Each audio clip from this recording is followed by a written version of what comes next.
Hello बच्चों, आज class 10 CBSE के लिए मैं एक शुरुआत कर रहा हूं। सबसे पहले मैं कविता ले रहा हूं, डस्ट ऑफ स्नो। आप जानते हैं dust of snow Robert Frost की कविता है। फर्स्ट पोएम क्लास 10 की किताब में रॉबर्ट फ्रॉस्ट की, यहीं से मैं शुरुआत कर रहा हूं। उम्मीद है आप सबको पसंद आएगा। पूरे हर शब्द को हिंदी में बताने जा रहा हूं और फिर एक नोट्स भी मैंने लिख दिया है आप सबकी सुविधा के लिए। आइए पहले कविता को देख लेते हैं। जो कहीं नहीं पढ़ रहे हैं ट्यूशन वगैरह, उनके लिए 110% यह कविता काम करेगी। मेरी पढ़ाई के बाद आप पढ़ लेंगे जब ऑनलाइन, तो आपको कहीं जाने की जरूरत नहीं पड़ेगी। और भी प्रॉब्लम होगा आप कमेंट करके बताइए, फिर मैं समाधान करूंगा। और आप इस चैनल को सब्सक्राइब करिए, शेयर करिए, देखिए GD classes by Krishna Singh. आइए शुरू करते हैं कविता डस्ट ऑफ स्नो। डस्ट देख रहे हैं, वर्ड मीनिंग पहले देख लें आप। वे ढंग, तरीका। डस्ट बारीक कण या धूल। सुख हिलाया, सेक सुख सेकंड वर्ब का रूप है। हेमलॉक धतूरा का पेड़, एक बहुत जहरीला पेड़ होता है, उसे हेमलॉक ट्री बोलते हैं। मूड मनोस्थिति या दशा। शेप्ड बचाया, पार्ट हिस्सा। रूड पश्चाताप या कठिनाई या खराब, किसी रंजिश, बुरे समय को हम रूड कहेंगे। कविता की पंक्ति देखते हैं।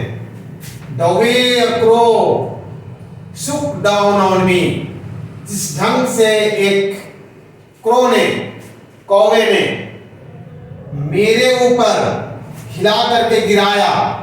The dust of snow यानी बारीक कण, बर्फ के बारीक कण जो धतूरे के पेड़ पर जमे हुए थे, कौवे के बैठने से वे बारीक कण हील करके और टूट टूट करके छोटे छोटे कणों में, टाइनी पार्टिकल्स में वो गिर गए सर पर। कभी के सर पर, कभी बैठा था पेड़ के नीचे।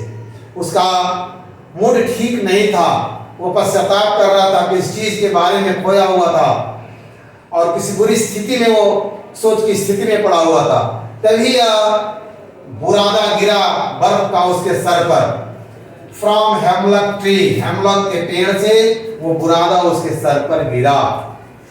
The way a crow shook down on me, जिस तरीके से, जिस ढंग से एक कौवे ने मेरे ऊपर हिला करके गिराया। The dust of snow from hemlock tree, उस धतूरे के पेड़ से, उस जहरीले पेड़ से जो बारीक कण थे बर्फ के, उसने जिस तरह से मेरे ऊपर गिराया, यानी कौवे के बैठने से पेड़ हिला और उसके बारीक कण जो स्नो के थे बर्फ के, वो टूट करके उसके सर पर गिरे। आई थिंक ये क्लियर हो गया होगा। Has given my heart a change of mood, उसने मेरे हृदय को, मेरी अवस्था को बदल दिया। मेरा हृदय और मेरी सोचने की अवस्था, जो तकलीफ थी, जो दर्द था उनके मन में, जो मानसिक पीड़ा थी, वो बदल गई, वो चेंज हो गया। And saved some part of a day I had ruled, और मेरे दिन का कुछ हिस्सा बच गया। यानी जब तक वो बैठा था, जब तक वो स्नो नहीं गिरा था, तब तक उसका दिन पश्चाताप में बीत रहा था, ग्लूमी में बीत रहा था, उदासी में बीत रहा था, किसी चिंतन में बीत रहा था। लेकिन बर्फ के बुरादे के गिरने के बाद कहा कि उसका दिन ही बदल गया, रूड होने से। रूड मतलब पश्चाताप या कठिनाई या रंज या ग्लूमी। उस ग्लूमी से, उस बुरे सोच से उसका दिन बदल करके चेंज हो गया। उस दिन, वह दिन का हिस्सा जो कुछ पार्ट बीत चुका था उसके गलत सोच में या फिर पश्चाताप में, बाकी हिस्सा दिन का उसका बच गया। यानी कवि की अवस्था बदल गई, उसके हृदय और उसके मनोदशा में परिवर्तन आ गया। अब वह खुश हो गया। पहले जो उदास था, अब वह कभी खुश हो गया। has given my heart a change of mood, उसके कारण मेरा हृदय बदल गया, मेरी अवस्था बदल गई, मेरा मूड बदल गया। And saved some part of a day I had rued, और मैं जो पश्चाताप में बिता चुका था, कुछ बचा था मेरे उस दिन का, वो हिस्सा मेरा बच गया, यानी वो हिस्सा बुरी सोच में जाने से बच गया और मैं ठीक हो गया, मैं खुश हो गया, अच्छी अवस्था में आ गया। तो उम्मीद है आप हिंदी समझ गए होंगे, एक एक लाइन की, एक एक शब्द की। यहाँ वर्ड नोट्स है, आप देख सकते हैं, नीचे एक नोट्स है, देख लीजिए। नेचर है हीलिंग कैपेसिटी, प्रकृति के पास किसी चीज को ठीक करने की क्षमता होती है। Even insignificant and tiny action of nature can soothe humans. Even प्रकृति के छोटे छोटे महत्वहीन एक्शन से भी, टाइनी और वो इनसिग्निफिकेंट एक्शन से भी बहुत बड़ा परिवर्तन आ सकता है और ह्यूमन बीइंग को सूथ कर सकता है, मतलब शांत कर सकता है, हमारी दिक्कतों को, हमारी परेशानियों को ठीक कर सकता है। प्रकृति का एक छोटा सा एक्शन, एक छोटा सा कार्य, इतनी क्षमतावान प्रकृति होती है।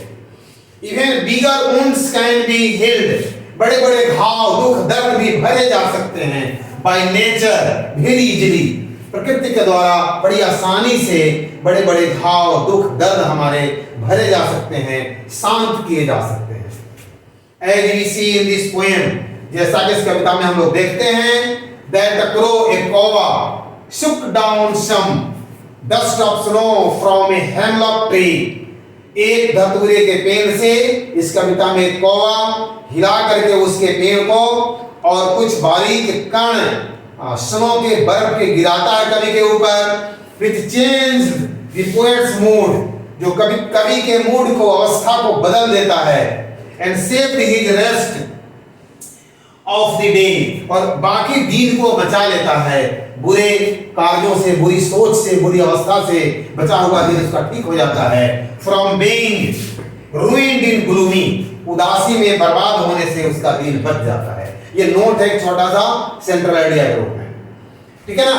तो आप देख सकते हैं 10th वाले, ये कविता, पहली कविता आपकी डस्ट ऑफ स्नो, यानी बर्फ के बुरादे, बर्फ के छोटे कण, स्मॉल पार्टिकल्स, टाइनी पार्टिकल्स, और इस तरह से कैसे उस कौवा, जो कौवा हमेशा बुरे साइन का प्रतीक होता है, बुरे चिन्ह का, हेमलॉक ट्री, इतना जहरीला पेड़, लेकिन कभी कभी प्रकृति के खेल में, प्रकृति के कार्य में, इन दोनों कौवे और धतूरे के धतूरे का जहरीला असर और कौवे का काला होना एक बैड साइन है, लेकिन फिर भी उस कौवे ने धतूरे के पेड़ से जो डस्ट गिरा स्नो के, उसे कवि की अवस्था बदल गई, उसके बुरे दिन ठीक होने लगे और अब जो दिन बचा था वो ठीक हो गया, जितना गुजर चुका था वो गुजर चुका था सोच में।